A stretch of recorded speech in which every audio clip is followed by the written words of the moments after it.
Mkuu wa wilaya ya Ubungo Albert Msando leo amefanya ziara katika wilaya yake kwa kutembelea eneo la simu 2000 maeneo ya mawasiliano, lakini pia katika stendi ya Magufuli ambapo ameanzisha ofisi ambapo watakaa mawakala wa mabasi kwa ajili ya kukatisha ticket, na hii ni kwa ajili ya kupunguza vishoka na wananchi na abiria kuongezewa bei pale wanapokuwa wanataka kusafiri katika eneo la stendi ya Magufuli. Ziara yetu leo imetembelea miradi mitatu ambayo kwa namna moja au nyingine inaingiliana.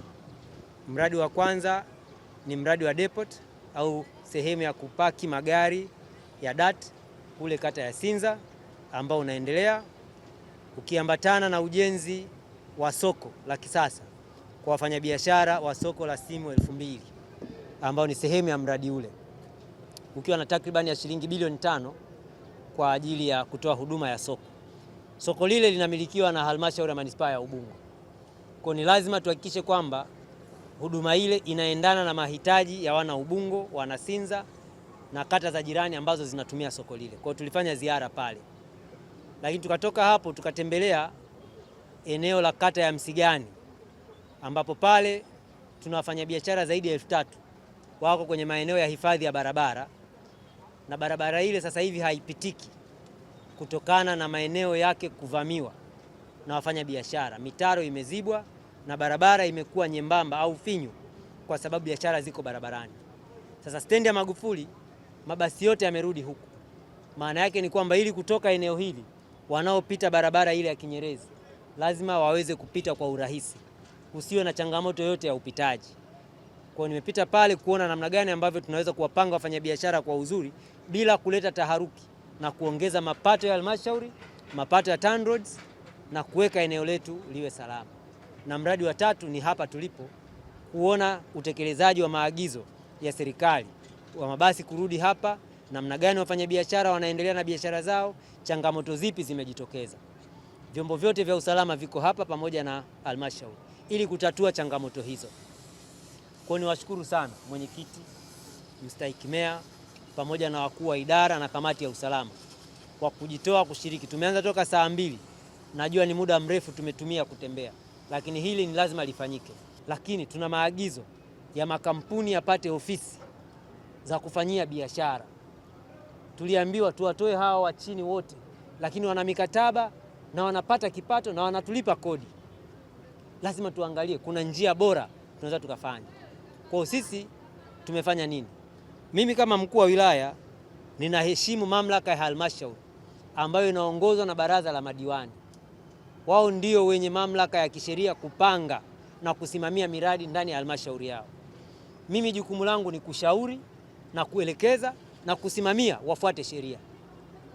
Sasa uwezi ukawa unajificha ofisini, kazi yako ni kutuma meya nenda, mkurugenzi nenda, OCD nenda, wewe hutoki kuonyesha njia. Kama ni foleni tunatatuaje? Lazima niwe site niangalie na wasaidiaje wenzangu tunashirikianaje kutoa foleni, sio kutuma tu. Tunataka kampuni zipate ofisi, tunafanyaje? Nikaonelea sio vibaya tujenge ofisi ya mfano kwa kutumia ramani iliyopo bila kuharibu miundombinu, bila kuingiza gharama serikalini. Tuone je, tunaweza tukajenga ofisi, kampuni ikapata ofisi ya kukatia tiketi, tukampunguzia mwananchi kutafuta gari liko wapi niende, toka anapotoka stendi ya Mbezi akafika kwa urahisi. Ndio maana mmeona kile kibanda kiko pale au ile ofisi iko pale. Tumetumia alcobond, tumetumia chuma, tumetumia bati, vifaa ambavyo vinapatikana kwenye maduka kwa bei inayofahamika. Asije mtu akasema ametumia milioni 3 kujenga ofisi, huyo atakuwa mwizi. Bei ya chuma inafahamika, bei ya alcobond inafahamika. Lakini tusiharibu miundombinu iliyojengwa kwa gharama kubwa. Tuangalie sasa, kama mkuu wa wilaya toa muongozo, waonyeshe kama hapafai tunabomoa, tunakuja na njia tofauti. Kama panafaa tunaboresha kuanzia pale mpaka mwisho. Tunapata ofisi 190 wakati watoa huduma ni 140. Tutakuwa na extra office 50. Kila ofisi tukichukua, sisemi ndio bei, tukichukua hata laki tu ni milioni 19. Fedha ya halmashauri milioni 19 kwa mwezi. Hatujatatua changamoto za stendi, hatujapaka rangi, hatujaboresha huduma, ni mapato yetu. Mimi naitwa Lawrence Mlaki, ni mstahiki meya wa manispaa ya Ubungo. Leo tulikuwa na ziara ya Mheshimiwa DC ambapo walikuwa tumeanza kutembelea kuanzia kule Simu 2000 ambapo tumeangalia ujenzi wa depo ya UDART ambayo ipo imekamilika karibu kwa square mita karibu, walikuwa wanajenga karibu square mita karibu 14,000. Lakini vile vile tumeangalia pale pia kuna mradi ambao unatengenezwa wa soko la Simu 2000 tumeuona. Lakini pia tumekuja huku upande pia wa Msigani ambao tumeona mfano wa mradi wa vibanda ambapo wafanyabiashara walikuwa wanafanya biashara vinajengwa. Lakini tumemalizia hapa Magufuli. Nadhani nitakazia zaidi kwenye upande wa Magufuli. Kwanza niendelee kumpongeza Mheshimiwa DC, Mheshimiwa mkuu wa mkoa wote pamoja na halmashauri wote kwa kuweza kufanya jitihada kubwa ili tumeweza kuleta mabasi hapa kwenye stendi yetu ya Magufuli. Lakini wakati stendi ya Magufuli inakuja, ni vizuri sasa sisi wenyewe kama halmashauri tunaendelea kujipanga na kuboresha maeneo hapa. Tumewapokea, kwanza tunawapongeza pia wafanyabiashara wote wale wa mabasi wote, mabasi kuweza kurudi hapa na kuweza kukubali hilo ombi. Mimi kipekee kwenye upande wa mabasi, sasa hivi tumeona kuna mabasi karibu 360 yanaingia kwa siku, na hapa ndani tunazo parking lot karibu 220, kwa mabasi yote yanaingia. Lakini kulikuwa kuna changamoto sana ya kwamba wanatafuta eneo kwa ajili ya kuweka ofisi zao za booking. Kuna mradi tutauanzisha taratibu na nimekubali kwamba tumeonyesha mradi wa mfano ambapo sasa watapewa booking office, mabasi yote yatapewa booking office, yatakuwa watu wanaweza kukatia tiketi zao hapa kuliko wakae kule sehemu za juu.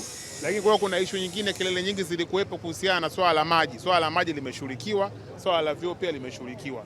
Mimi niendelee kusema mradi huu wa Magufuli unagharimu karibu bilioni 53. Ni wajibu wetu kama halmashauri kuulinda sana, lakini vile vile tunawapa ushirikiano mkubwa sana wote wamiliki wa mabasi. Sisi tunataka wafanye biashara, hakuna mtu ambaye yuko kama anataka kushindana nao, na hiyo ndio ibaki kuwa standi yetu sisi kama halmashauri au kama serikali. Tukae chini tuendelee kuongea na tuangalie sehemu gani tutaweza kuboresha haya maeneo hapa. Lakini vile vile tunataka pia bodaboda aweze kufanya biashara, bajaji pia naye aweze kufanya biashara, shughuli za kiuchumi kote hapa ziweze kufanyika. Hapa pia kuna hoteli iko hapa, tunataka naye afanye biashara. Lakini pia kuna baadhi ya watu wakina mama ntilie nao wanafanya biashara hapa. Tunataka kuongeza shughuli ya uchumi kwenye sehemu yetu hapa.